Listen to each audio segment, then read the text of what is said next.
El periodismo no tiene apellidos. Es siempre honesto, independiente y comprometido con la verdad. El periodismo no es amigo del poder, lo vigila. Hoy, Mañanas Blue les ofrece periodismo con contexto. Las dos caras de la moneda, sin exageración, sin especulación. A partir de este momento, Mañanas Blue es periodismo en radio. Bienvenidos.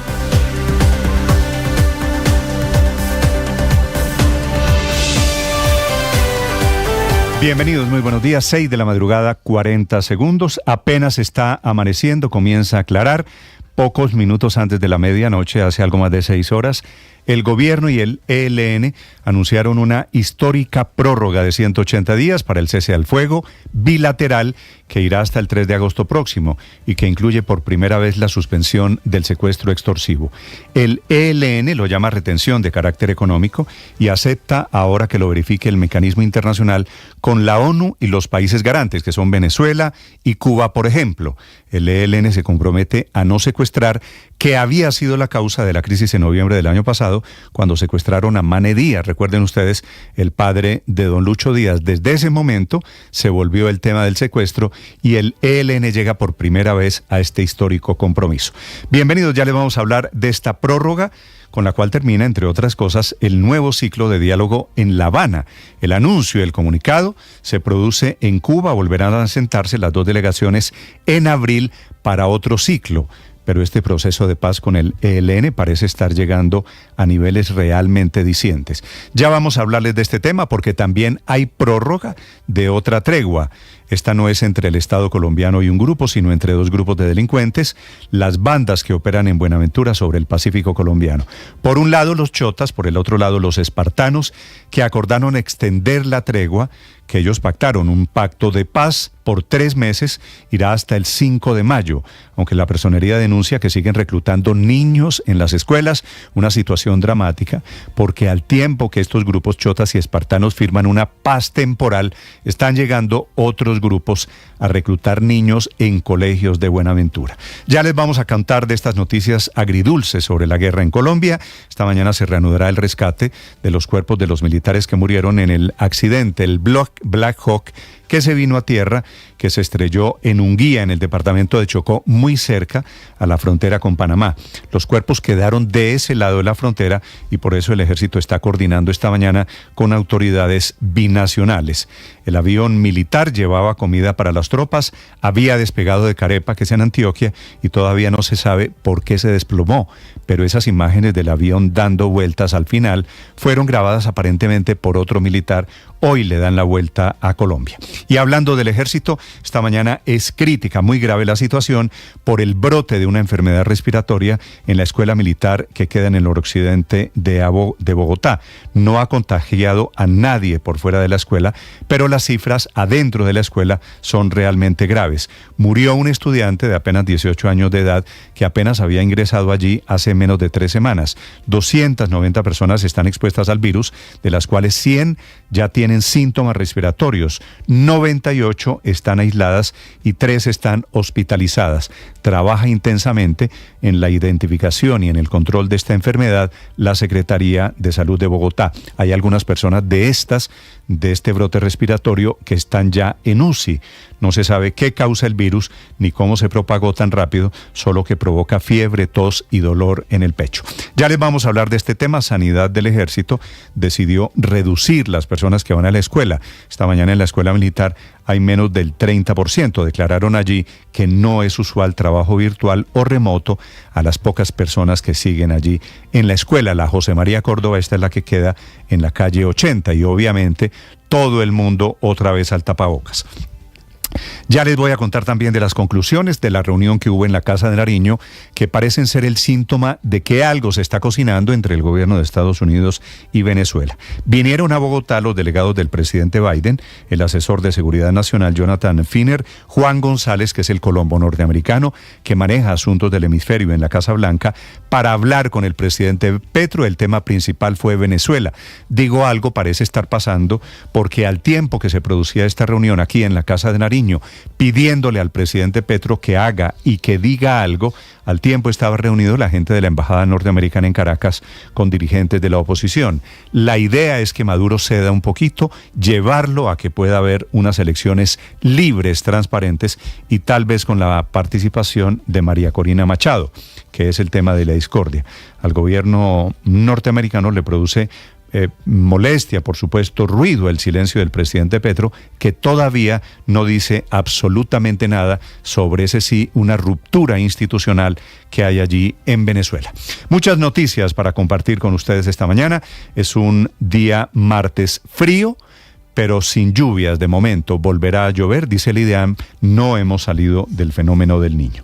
Hablando del gobierno, el canciller Leiva sigue creando cargos, no acepta la suspensión, dice que solamente se irá del cargo no suspendido por la Procuraduría, sino cuando ejecute la suspensión el presidente Gustavo Petro. El canciller firmó hace poco más de un mes reviviendo la embajada ante la FAO para dársela, ahora sabemos, a Armando Benedetti, pero no es la única. En total, el gobierno Petro está activando, creando 9 embajadas nuevas.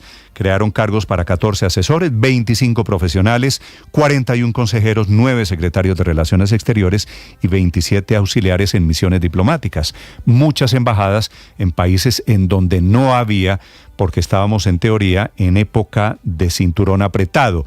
El presidente Petro, que dijo que encontró la olla raspada, tal vez no para entregar cargos diplomáticos. Ya les hablaré de lo que se sabe a propósito de Armando Benedetti, que va sin ningún beneplácito a un cargo que había dejado de existir hace más de 20 años, el de la FAO en la bellísima siempre Roma. Es un gusto saludarlos. El misterio del día a propósito en Europa es sobre el tipo de cáncer que tiene el rey Carlos de Inglaterra. Sus hijos, ambos, Harry y William, están llegando a Londres para ayudarlo. El Palacio de Buckingham todavía no aclara cuál es el tipo de cáncer que tiene Carlos, que tiene 75 años y menos de año y medio desde que asumió el trono británico. Los saludo desde Mañanas Blue en este amanecer de martes. Hoy hace un año fue el terremoto de Turquía y Siria. Hoy hace 112 años se fundó el periódico El Colombiano. Para ellos en Medellín un saludo especial. Aquí está lo más importante en el resumen que preparamos en Voces y Sonidos en Mañanas Blue. El Gobierno Nacional y el ELN firmaron una prórroga al cese al fuego por 6 meses. En ese periodo, esta guerrilla suspende los secuestros con fines extorsivos. Este compromiso será evaluado en el próximo ciclo que se iniciará en el mes de abril. Pablo Beltrán. Pero que también hay que ver cómo eso no lleva a un debilitamiento del ELN y cómo hay una cuestión alternativa equivalente que evite un debilitamiento del ELN. El alto comisionado de paz, Oti Patiño. Mientras no abandonen el ejercicio de las armas como una manera de hacer política, como una manera de tener un dominio social, no podemos, hacer ningún acto de financiación.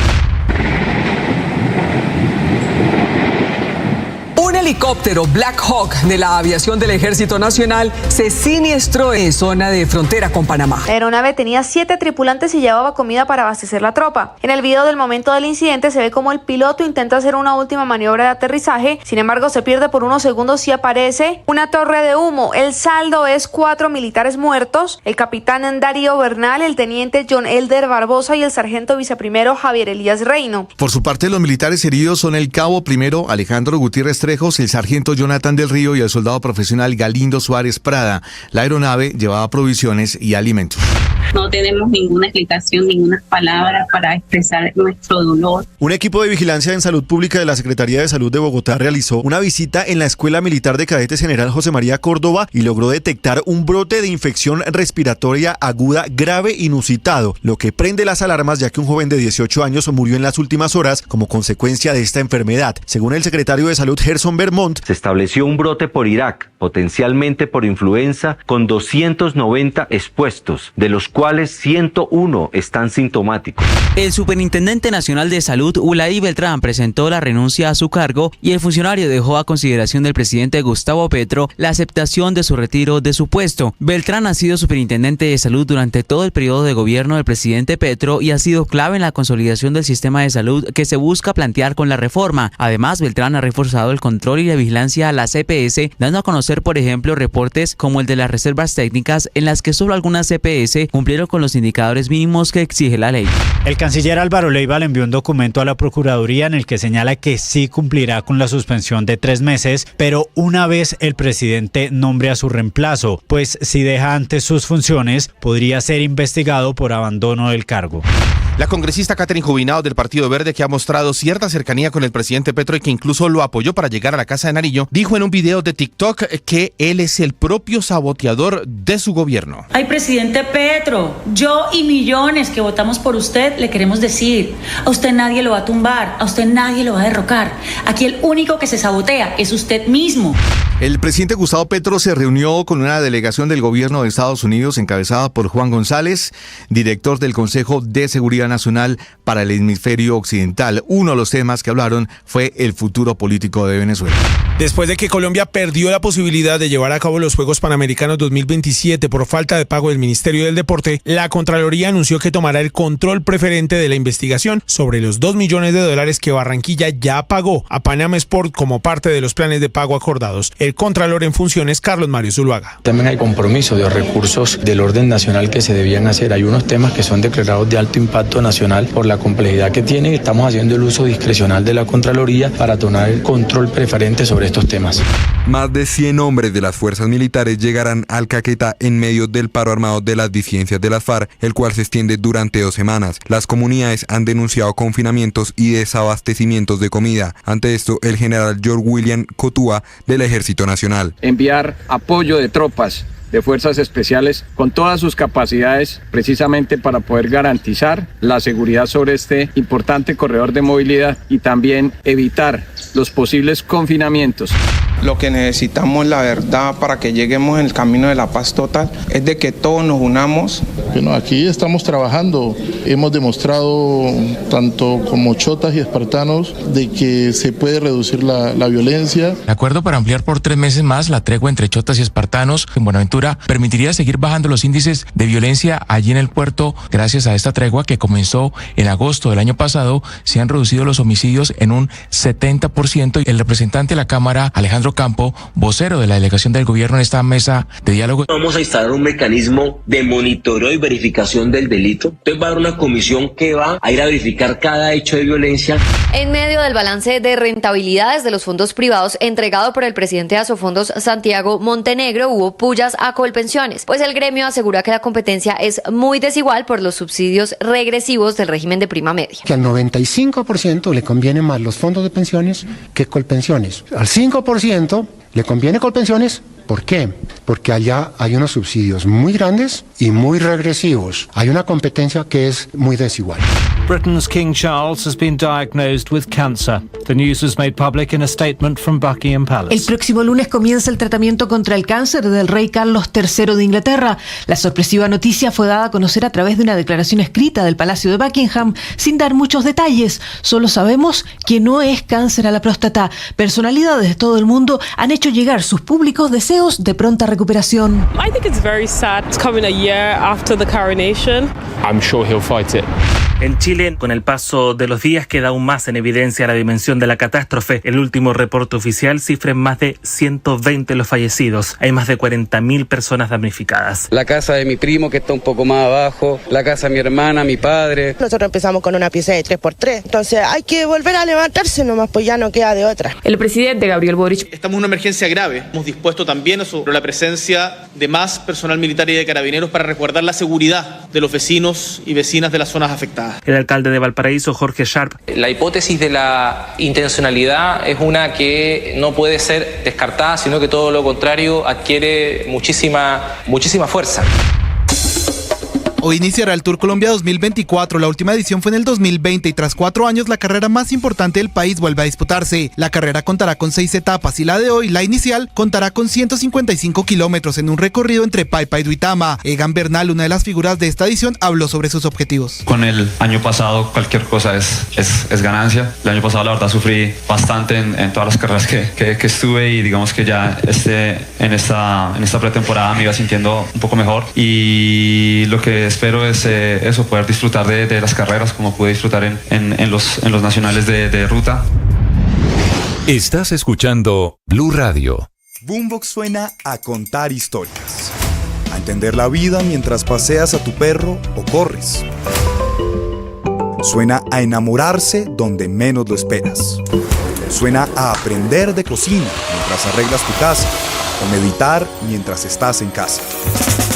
Boombox suena a todo lo que quieras escuchar, desde tu celular, tablet, computador o parlante inteligente, donde quieras, cuando quieras. Llegó Boombox Podcast, un mundo por escuchar. ¿Qué te suena hoy? Encuéntranos en boombox.com o en tu plataforma de audio favorita. Boombox. Hola, soy Juanaí, la inteligencia artificial de Blue Radio.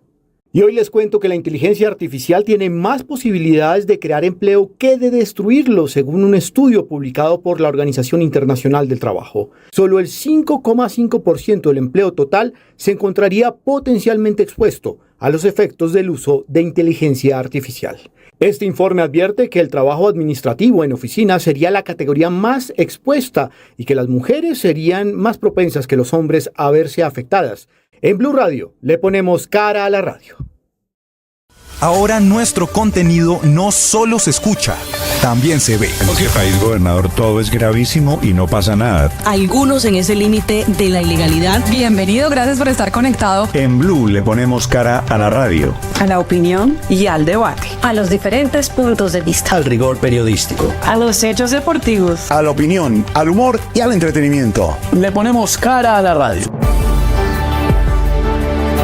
Noticia del momento: delegaciones del gobierno y del ELN anuncian algunos minutos antes de la medianoche el acuerdo para extender durante 180 días, será hasta el 3 de agosto próximo, el cese al fuego bilateral, con la histórica decisión del ELN, hay que reconocérselo, que está suspendiendo por primera vez lo que ellos llaman retenciones con fines económicos, que no es otra forma, es otra forma de decir secuestro extorsivo. Primera vez que el ELN afloja en ese sentido. En caso de que lo cumpla, y habrá comisión de monitoreo internacional. Javier Segura. Néstor, ¿qué tal? Muy buenos días. Un paso importante dieron las delegaciones del gobierno y el ELN a suscribir de manera conjunta una prórroga del cese al fuego bilateral y nacional por un periodo de 6 meses, de acuerdo con el comunicado que publicaron las dos delegaciones anoche tarde. El comunicado tiene 3 puntos, pero el más importante de ellos tiene que ver con el tema del secuestro, pues la guerrilla se compromete a suspender por 6 meses las retenciones de carácter económico, es decir, los secuestros extorsivos. El mecanismo de monitoreo y verificación hará seguimiento de este compromiso que ya había sido asumido por la guerrilla desde el pasado 30 de enero. El cese al fuego se limitaba hasta ahora a prohibir acciones ofensivas en contra de la otra parte y cualquier acción no permitida en el marco del derecho internacional humanitario. Pablo Beltrán, jefe negociador del ELN, había mencionado que sobre la mesa estaba la suspensión de los secuestros, pero también el tema de la financiación de la guerrilla, en particular la actividad política. De que en una prórroga del cese es posible que incorporemos una suspensión temporal, por ejemplo, de las retenciones de carácter económico, pero que también hay que ver cómo eso no lleva a un debilitamiento del ELN y cómo hay una cuestión alternativa equivalente que evite un debilitamiento del ELN. Oti Patiño, alto comisionado para la paz, le respondió así a Pablo Beltrán. Mientras no abandonen el ejercicio de las armas como una manera de hacer política, como una manera de tener un dominio social, no podemos, hacer ningún acto de financiación. Este nuevo periodo de cese de hostilidades empieza a regir desde este martes 6 de febrero e irá hasta el próximo sábado 3 de agosto de este año. También se informó que los avances serán evaluados durante el 7º ciclo de conversaciones que se desarrollarán en el mes de abril, sobre todo en lo que tiene que ver con la solución de los problemas que ha tenido este periodo de cese al fuego. En el texto firmado por las dos delegaciones no se abordan los avances en otros asuntos clave que se han negociado en las últimas 2 semanas en la capital cubana, como por ejemplo la participación de la sociedad civil en las zonas críticas de conflicto armado. Javier Segura, Blue Radio. Javier, gracias. Es decir, desde hoy y hasta el 3 de agosto estaremos en cese al fuego. El Estado colombiano no persigue, cesa también sus hostilidades a cambio de que el ELN cese las suyas. No es esta la única tregua, esta es la del Estado colombiano. La otra tregua que se está anunciando hoy, simultánea y coincidencialmente, es la de las bandas que operan en Buenaventura. Esta tregua será de 3 meses, va hasta el comienzo de mayo. En Cali, Hugo Mario Palomar.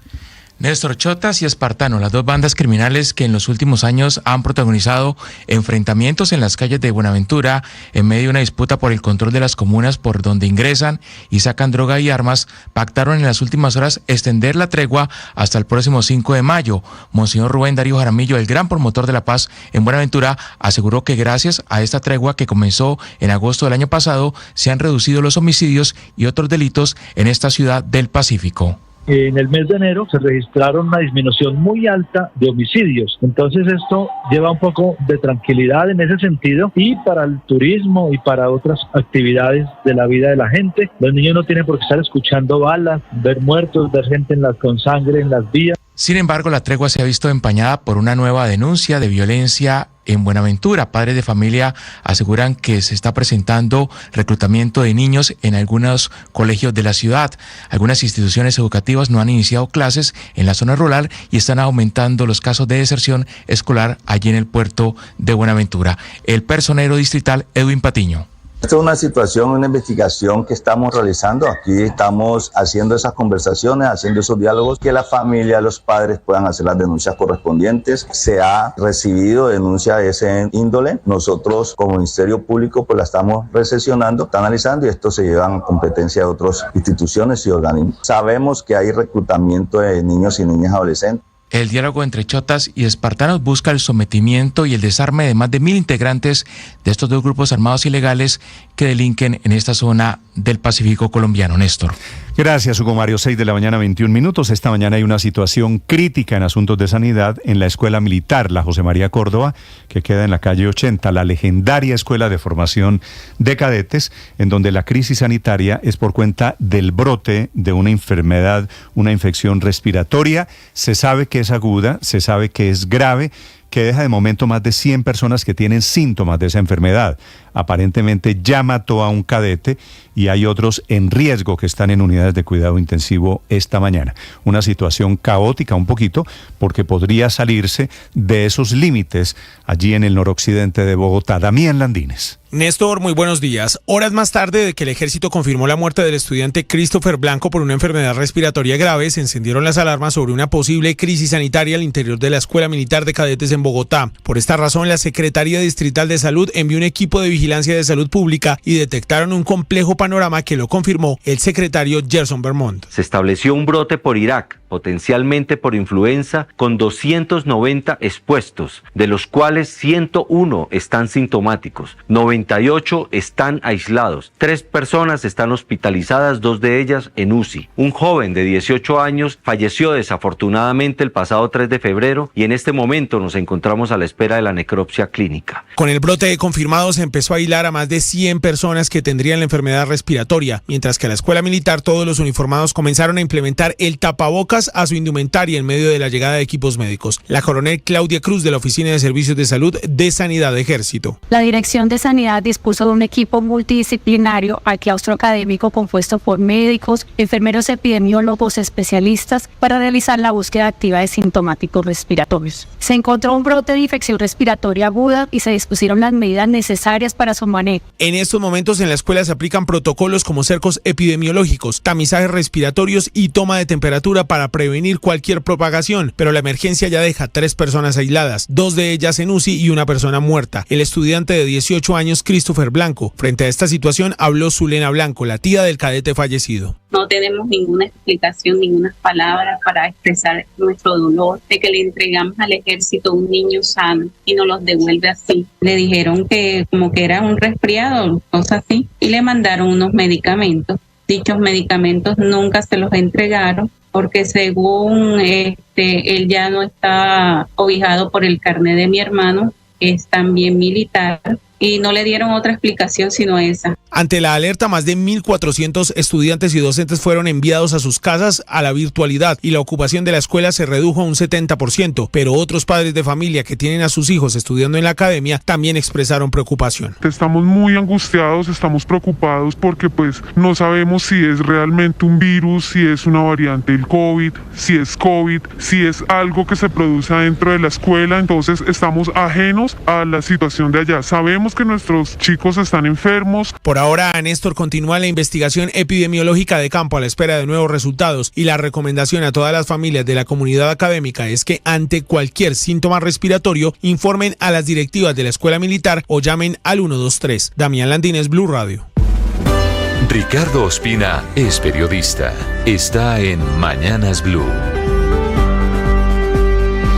6:25. La investigación penal que ha causado máxima tensión entre el presidente Gustavo Petro y la Fiscalía al mando de Francisco Barbosa tiene su origen en comprometedores audios que envió el ahora nuevo embajador ante la FAO en Roma, Armando Benedetti, a la ex jefa de gabinete Laura Sarabia, en los que habla de posibles actos de corrupción en la campaña presidencial del 2022 y que en su momento generaron el despido de los dos funcionarios hoy reenganchados por el presidente.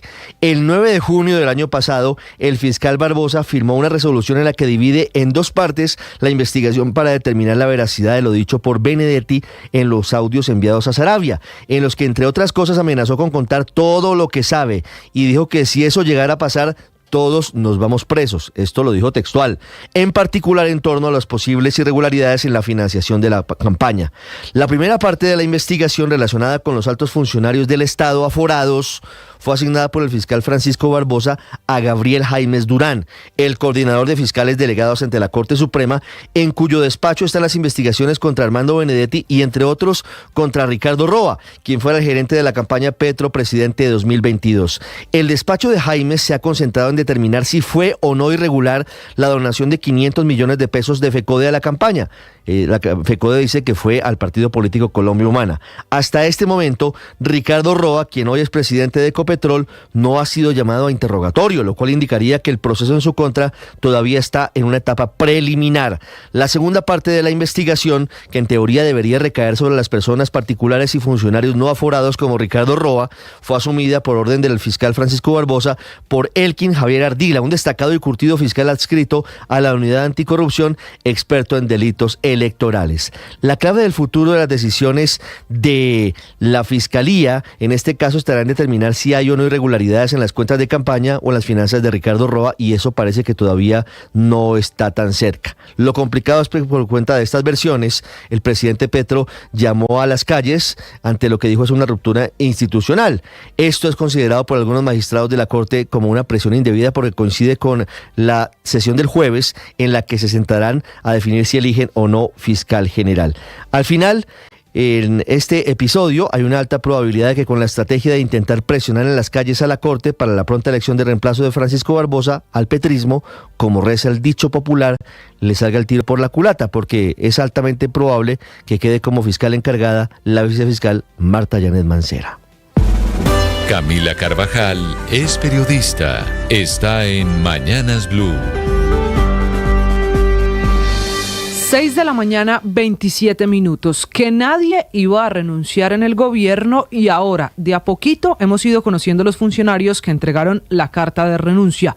Justo cuando está por reanudarse la discusión de la reforma a la salud en el Congreso, el actual superintendente Ulaid Beltrán dejó su cargo a disposición del presidente y ya le pidió la renuncia a los funcionarios que ingresaron con él a esa entidad, la que se encarga de vigilar a las EPS. El superintendente de salud se va del gobierno y lo reemplaza Luis Carlos Leal, que fue candidato al Consejo del Partido Verde, que acompañó a Gustavo Bolívar en su aspiración por la alcaldía de Bogotá y que públicamente apoya la reforma para eliminar las EPS. Sobre las razones por las que se va Beltrán de la Superintendencia de Salud, se rumora la firma del contrato por el que la Procuraduría ya le imputó cargos en septiembre del año pasado ante posibles irregularidades. Un contrato por 12.000 millones de pesos que se firmó sin el visto bueno que se necesitaba del Hospital Universitario Cari. En su paso por esa superintendencia, Beltrán ordenó la liquidación de las EPS Comparta, Confa Cartagena, Convida, Confamiliar Huila, Confa Guajira y Ecopso, entre otras, lo que aumenta el déficit para muchos hospitales por EPS liquidadas de las que nadie responde. Se va Beltrán de la Superintendencia de Salud y en los últimos días ya se fueron del gobierno. Gerardo Vega, de la Agencia de Tierras, lo reemplaza el exalcalde de Villavicencio, Felipe Harman. Se fue también Stalin Ballesteros, de Colombia Copreficiente y lo reemplaza Carlos Plata, hijo de un cofundador del M19. Se fue Mercedes García del Invías y claro, se fue Jorge Iván González de Planeación Nacional. Toda esta una lista para descartar lo que se negó en la Casa de Nariño. Siquiera no había crisis ni revolcón en cargos importantes en el gobierno. Paola Ochoa es periodista. Está en Mañanas Blue.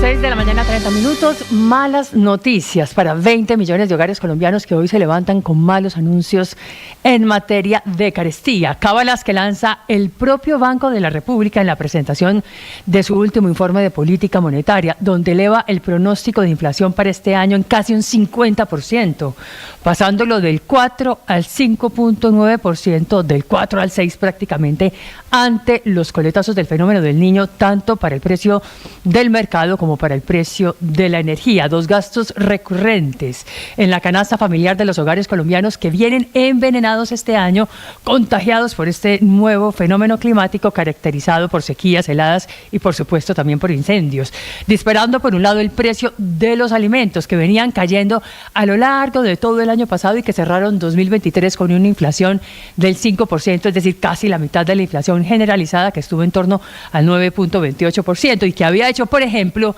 que el precio del huevo volviera a estar a huevo, con una cubeta de 30 huevos AAA que había bajado de 18.000 a 10.000 pesos en promedio, pero y pese a que maíz y soya, dos insumos necesarios para producir pollo y huevo, tuvieron aumentos de 200 y 300%. Sin embargo, fue una alegría que fue efímera, pues el huevo dejará de estar a precio de huevo aumentando para este mes de febrero, según cálculos de FENAVI, Federación Nacional de Avicultores, que proyecta también un aumento no solo para el huevo, sino también para el pollo, así como lo mismo está sucediendo en gran parte de los alimentos de la canasta familiar, que vuelven a aumentar de precio, como por ejemplo frutas y verduras, que suben por el aumento de las temperaturas, la escasez del agua y, claro, las heladas en las madrugadas, poniendo en riesgo la producción agrícola en 99 municipios del país, particularmente de Cundinamarca, Valle del Cauca, Santander, Magdalena, Boyacá y Antioquia, generando incrementos en la canasta familiar con efectos duraderos en la economía doméstica de 20 millones de hogares colombianos, como lo advierte el Banco de la República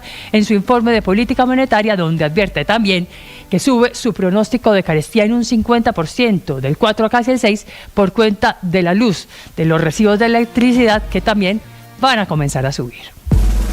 María Camila Orozco es periodista. Está en Mañanas Blue. Ya son las 6:32 de la mañana. Son buenos días para la paz total. Ya lo hay, ahora sí es verdad, un acuerdo de prórroga de cese a fuego bilateral con el ELN. Lo acordaron y se va a extender por 6 meses más. Son 180 días que empiezan a contar a partir de hoy y hasta el 3 de agosto de este año. Es un hecho histórico porque es una cifra, es un tiempo mucho más largo que el que se acordó en su momento con el gobierno del entonces presidente Juan Manuel Santos. Pero sobre este acuerdo, lo más sustancial, lo más importante en este sexto ciclo es sobre el secuestro. Ese grupo guerrillero históricamente se comprometió a suspender unilateral y temporalmente los secuestros con fines económicos, aunque no hay una sola palabra, una sola letra sobre la devolución de los secuestrados, ni una sola coma sobre ese punto del que se ha hablado en el quinto ciclo de conversación. Tampoco hay claridad si habrá financiación, que era el inamovible del ELN, que ayer, cuando nada era claro, cuando todavía estaban en fase de crisis, habló de convocar a donantes para constituir un fondo que soporte el cumplimiento de estos acuerdos. La condición del gobierno, y eso es lo que están hablando en la mesa, es que la financiación sea única y exclusivamente para quienes dejen las armas en el departamento del Valle del Cauca, sur de Bolívar y el departamento del Chocó, que es uno de los puntos que han catalogado como críticos. Podría desarrollarse el piloto en el séptimo ciclo de conversación. Pero lo cierto es que sobre los 2 puntos que ya acordaron van a ser verificados por el mecanismo de monitoreo y verificación y serán evaluados en abril de este año en el séptimo ciclo de diálogos. Todos los ojos van a estar sobre ese mecanismo organismo que no ha hecho de manera oficial, por lo menos, un reporte del resultado de las 2 treguas que este gobierno ha pactado con el ELN, al que se le atribuye durante la fase de dejación de armas 35 secuestros, 42 homicidios, 12 confinamientos. La tarea sí la hizo la Defensoría, que documentó 236 violaciones de derechos humanos. Estás escuchando Blue Radio. Boombox suena a contar historias, a entender la vida mientras paseas a tu perro o corres. Suena a enamorarse donde menos lo esperas. Suena a aprender de cocina mientras arreglas tu casa o meditar mientras estás en casa. Boombox suena a todo lo que quieras escuchar, desde tu celular, tablet, computador o parlante inteligente, donde quieras, cuando quieras. Llegó Boombox Podcast, un mundo por escuchar. ¿Qué te suena hoy? Encuéntranos en boombox.com o en tu plataforma de audio favorita. Boombox. Hola, soy Juanaí, la inteligencia artificial de Blue Radio. Amazon renovó sus operaciones de almacén con nuevas máquinas de clasificación y brazos robóticos equipados con inteligencia artificial para agilizar envíos por la temporada de compras navideñas. El nuevo sistema robótico llamado Sequoia integra robots móviles, brazos robóticos y una nueva estación de trabajo ergonómica para empleados. Preguntado por si la robótica y la inteligencia artificial afectarán negativamente al trabajo de los humanos en la empresa, Amazon considera que cuanto más robots, más trabajos. En Blue Radio le ponemos cara a la radio. Ahora nuestro contenido no solo se escucha, también se ve. En este país, gobernador, todo es gravísimo y no pasa nada. ¿Y Cali, Ricardo, puede ir al descenso? Hola, Néstor. ¿El histórico Deportivo Cali? Feliz mañana para todos. Buenos días, Ricardo. Pues mire, la realidad es que hay equipos que están haciendo todo por quedarse allá abajo. Me refiero, más allá del Cali, el promedio a Chico no le está favoreciendo, a Patriotas no le está favoreciendo. Y claro, la derrota frente al Deportivo Independiente Medellín fue un partido intenso. También lo vuelve a poner en esa bolsa de equipos que están con la alarma roja alrededor del descenso a la B. Sería muy triste que el Deportivo Cali descendiera, hombre. Que el Deportivo Cali también descendiera. Un histórico, no, pero eso es tiempo pasado. Pero 6 de la mañana. Tanto que se burló Riveros. 6 de la mañana, 36 minutos.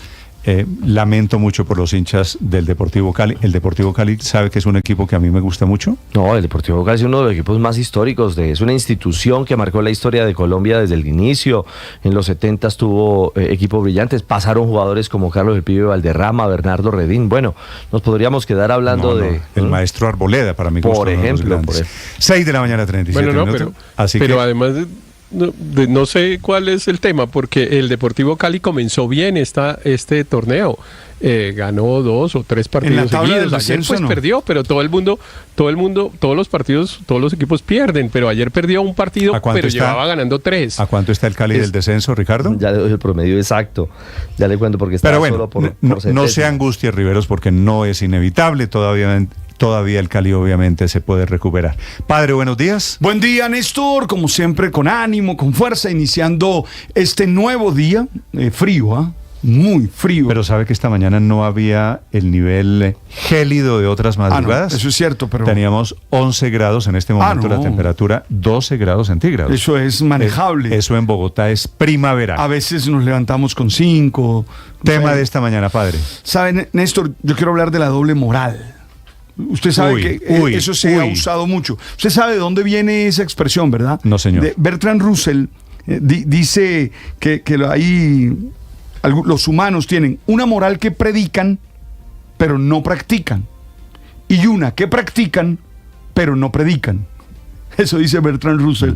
Y desde ahí viene. Es tener varios códigos morales. Uno para juzgar a los amigos, uno para juzgarse a uno mismo, y otro para juzgar a los adversarios y juzgar a los que no son cercanos. Entonces, yo creo que en nuestro país, y lo digo con claridad, y no estoy pensando en ningún grupo ideológico, estoy pensando en los seres humanos, tenemos que ver qué hacemos, porque andamos con varios códigos morales y según las circunstancias los sacamos. Lo que criticábamos antes, ahora lo afirmamos.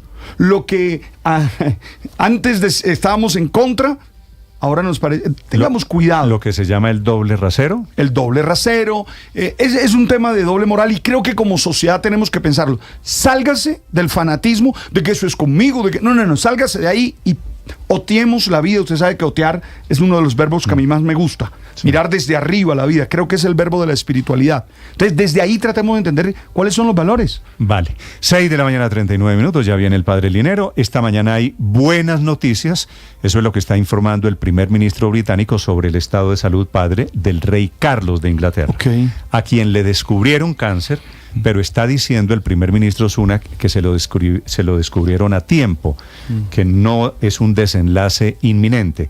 Para un rey que acaba de asumir hace menos de año y medio, de 75 años, es una buena noticia que le estén diciendo que el cáncer fue detectado a tiempo. También hay allí una lección.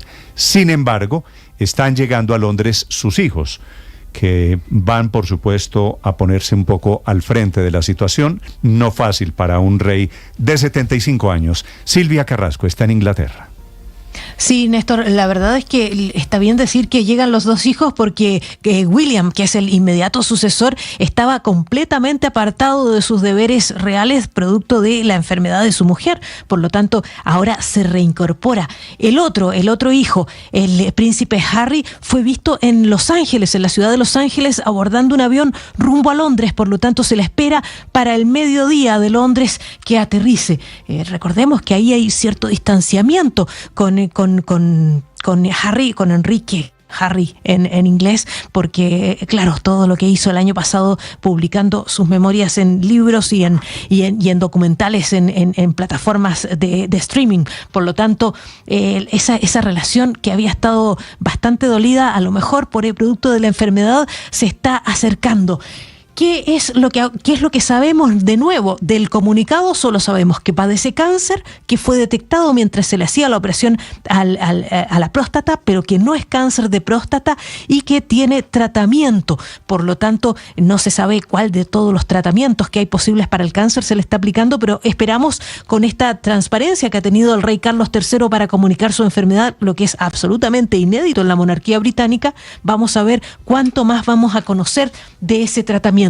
Otra cosa que sabemos también más reciente es lo que ha dicho el primer ministro Rishi Sunak, entrevistado esta mañana. Dice que por fortuna el cáncer fue detectado pronto, pero también reconoce que él está en shock. Escuchémoslo.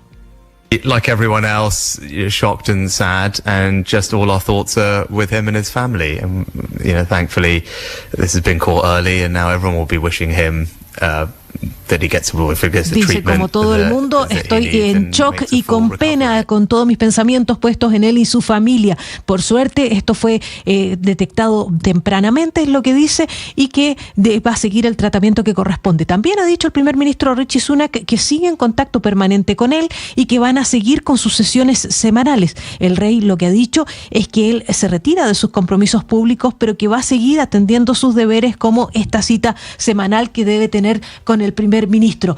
Esta noticia del diagnóstico de Carlos III coincide con esta decisión que había tenido el príncipe de Gales de alejarse de sus obligaciones públicas durante unos días para atender a sus hijos y a su esposa. Recordemos que Kate Middleton, que es la princesa de Gales, la esposa de Guillermo, tuvo una operación, estuvo 14 días hospitalizada, una extensa hospitalización, y hasta ahora no ha querido decir qué era lo que le afectaba. Por lo tanto, está fuera la princesa, estaba fuera el príncipe William porque estaba cuidando a su esposa y a sus hijos, y estaba el príncipe Enrique fuera también en Estados Unidos por este distanciamiento que ha tomado con la familia.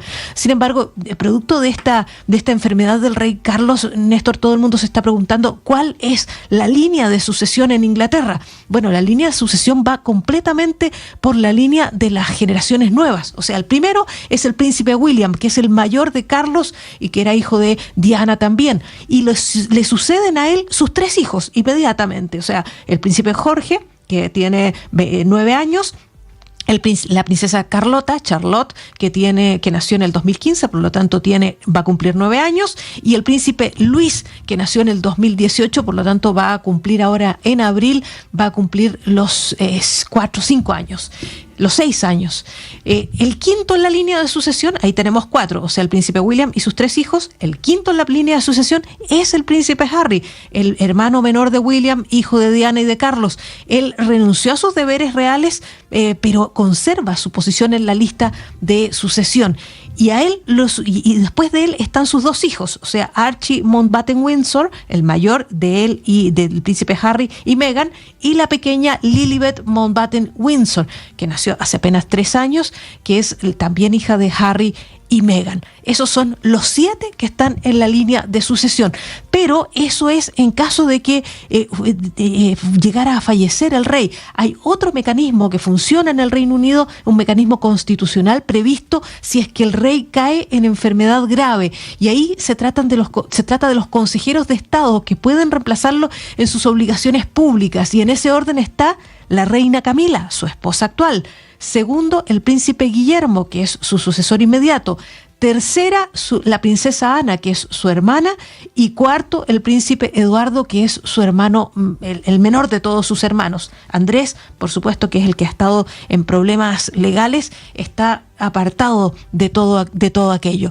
Te decía que todo el mundo ha querido saludar y ha querido tener el pensamiento en el rey Carlos. Uno de ellos, el speaker, el presidente de la Cámara de los Comunes, Lindsay Hoyle. Así lo decía en la sesión del Parlamento. I know the whole House will wish to join me in expressing our sympathies with His Majesty the King following the news announcement. Sé que toda la Cámara va a desear unirse a mí para expresar nuestra solidaridad a Su Majestad el Rey tras el anuncio de la noticia de hoy. Es lo que decía Lindsay Hoyle, también diciendo que esperaba que tuviera una pronta recuperación. Te digo que ha sorprendido a todo el mundo esta comunicación de su enfermedad, porque la reina nunca se supo, o sea, rara vez se sabía que tenía un resfrío, por ejemplo, o que había tenido un dolor de espalda, pero nunca, incluso cuando la internaban en el hospital, luego no había un informe de qué era, por qué la habían internado. Dickie Harviter explica por qué esto es tan extraordinario. Él fue uno de los secretarios de prensa de la reina, Dickie Harviter. It is unprecedented, and I think we have to applaud the palace for having come out with something like that.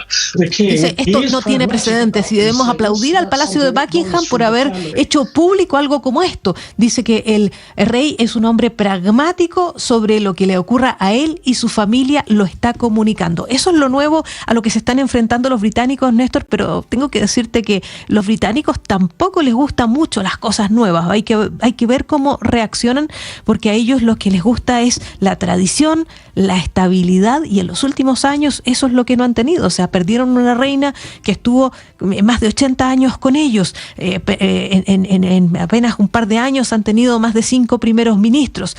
Se fueron de Europa. En fin, son demasiados cambios para los británicos y claro, por un lado están esperando saber cuál es la reacción del rey frente a estas cosas y por un lado tampoco le gustan mucho los cambios. Estás escuchando Blue Radio.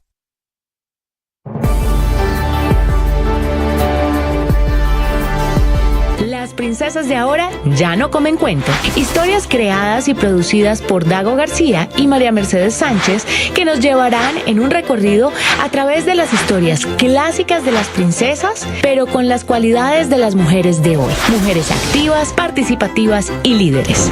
Todos los videopodcasts ahora disponibles en www.boombox.com.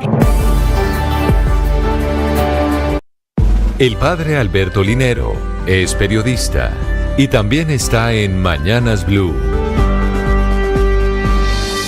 6 de la mañana, 48 minutos. Amicus plato sed magis amica veritas. Es una expresión latina atribuida a Aristóteles y que más o menos la traducen así: Platón es mi amigo, pero más amiga es la verdad. Con ella se expresa un compromiso con la razón, los datos, la coherencia lógica, y se busca trascender los lazos familiares o de amistad. La verdad no está sujeta a nuestros intereses o deseos. Para ser honestos con nosotros mismos y con quienes nos rodean, necesitamos criterios y normas morales que no se subordinen a situaciones específicas. La firmeza interior es esencial para actuar ética, moral y legalmente, sin importar las personas involucradas. Recuerdo mi clase de moral, de ética, en la universidad. Allí se advertía sobre el riesgo de la llamada moral situacional, esa que se ajusta a momentos específicos y termina siendo relativista y por tanto injusta. Considero que debemos volver a estudiar, comprender y abrazar esa premisa de vida para evitar depender de pasiones en lugar de razones y leyes. Lo incorrecto es incorrecto sin importar quién sea la persona. Esto lo digo reflexionando sobre el entorno actual, donde la verdad y la justicia parecen subyugados a los intereses y sentimientos del momento.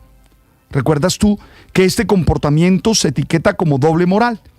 Y hace referencia a la afirmación del filósofo y escritor británico Bertrand Russell, quien sostenía que los humanos tienen una moral que predican, pero no practican, y que tienen otra que practican, pero no predican. En otras palabras, quienes practican la doble moral aplican dos códigos, uno para los demás, incluido sus enemigos, y otros para sí mismos. La doble moral se manifiesta al declarar algo bueno solo porque lo hace un amigo o un compañero, mientras que se consideraría malo si lo hiciera un adversario.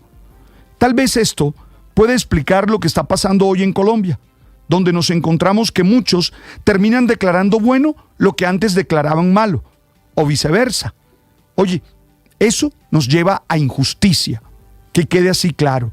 Por eso, es el momento de revisar los valores éticos y morales, esos que nos guían en estos días, para poder construir una sociedad que sea verdaderamente justa.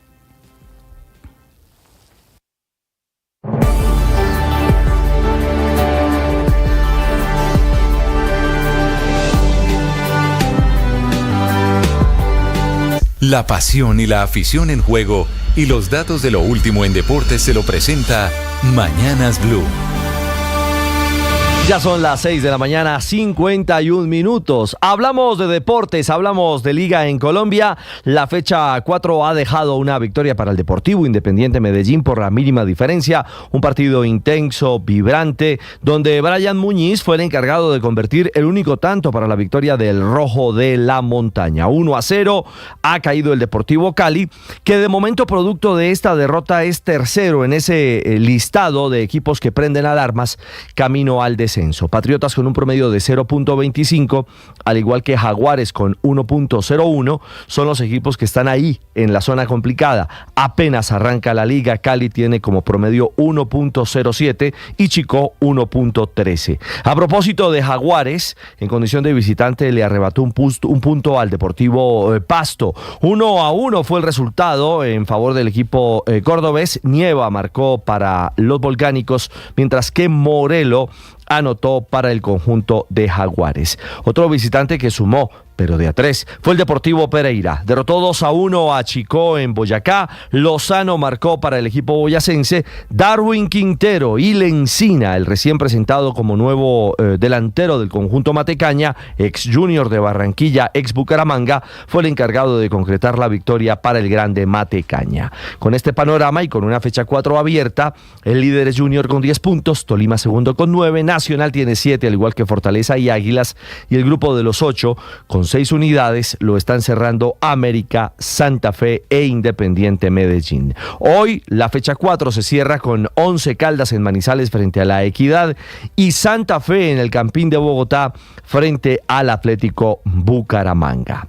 Atentos que en la Copa América de Futsal hoy Colombia estaría prácticamente de ganar, plantando pie y medio en la fase final de esta Copa que se realiza en territorio paraguayo, pero aún más, casi que certificando su tiquete al Mundial de Uzbekistán. Colombia a las 3 en la tarde estará enfrentando a Chile. El equipo nacional viene de debutar goleando 5-1 a Ecuador, de ganarle el fin de semana 2-1 a Venezuela en un durísimo partido, y hoy tendrá en la Arena Oscar Harrison, en esta fecha 4 del Grupo A, reiteramos la posibilidad de asegurarse en la fase final de este certamen. Si avanza entre los 4 finalistas, ya tendrá tiquete directo al Campeonato del Mundo. Hoy el juego desde las 3 de la tarde estará en la señal del Gol Caracol HD2 y a través de Gol Caracol Y a propósito de torneos de Conmebol, el preolímpico ha dejado una gran sorpresa en la primera jornada de la fase final. Perdió Brasil.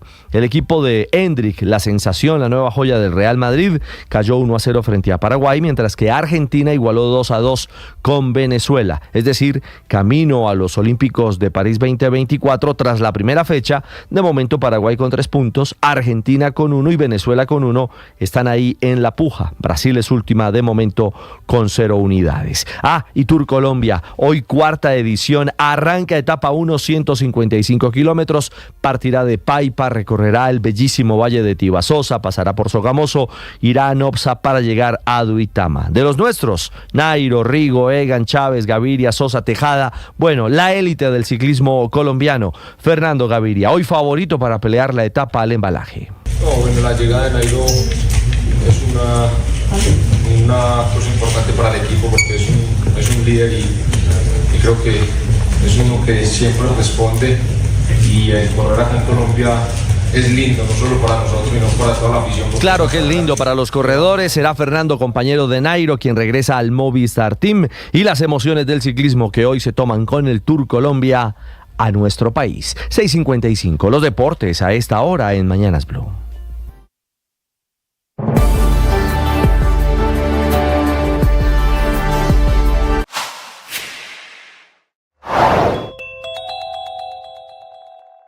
Pocos minutos antes de la medianoche, hace algo más de 6 horas, el gobierno y el ELN anunciaron una histórica prórroga de 180 días para el cese al fuego bilateral que irá hasta el 3 de agosto próximo y que incluye por primera vez la suspensión del secuestro extorsivo. El ELN lo llama retención de carácter económico y acepta ahora que lo verifique el mecanismo internacional con la ONU y los países garantes, que son Venezuela y Cuba, por ejemplo. El ELN se compromete a no secuestrar, que había sido la causa de la crisis en noviembre del año pasado, cuando secuestraron a Mané Díaz. Recuerden ustedes, el padre de don Lucho Díaz. Desde ese momento se volvió el tema del secuestro y el ELN llega por primera vez a este histórico compromiso, con la cual termina, entre otras cosas, el nuevo ciclo de diálogo en La Habana. El anuncio y el comunicado se produce en Cuba. Volverán a sentarse las dos delegaciones en abril para otro ciclo. Pero este proceso de paz con el ELN parece estar llegando a niveles realmente dicientes.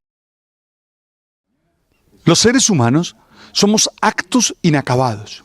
Estamos todos los días construyéndonos. Todos los días estamos agregando valor. Estamos desarrollando habilidades. Estamos logrando comprender mejor quiénes somos y dónde estamos.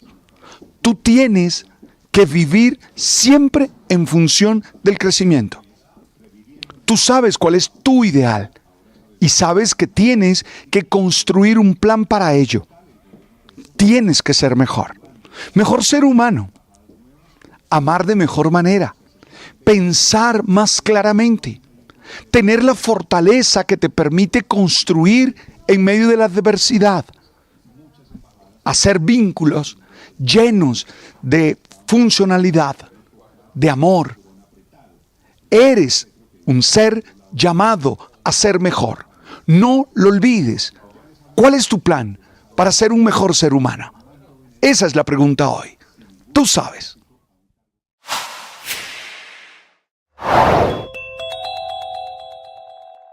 Prórroga de otra tregua. Esta no es entre el Estado colombiano y un grupo, sino entre dos grupos de delincuentes, las bandas que operan en Buenaventura sobre el Pacífico colombiano. Por un lado los chotas, por el otro lado los espartanos, que acordaron extender la tregua que ellos pactaron, un pacto de paz por 3 meses, irá hasta el 5 de mayo, aunque la personería denuncia que siguen reclutando niños en las escuelas, una situación dramática, porque al tiempo que estos grupos chotas y espartanos firman una paz temporal, están llegando otros grupos a reclutar niños en colegios de Buenaventura.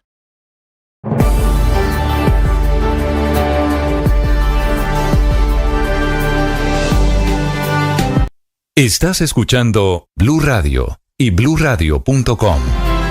El acuerdo de anoche entre el gobierno colombiano y el ELN es muy importante, es histórico y es muy serio.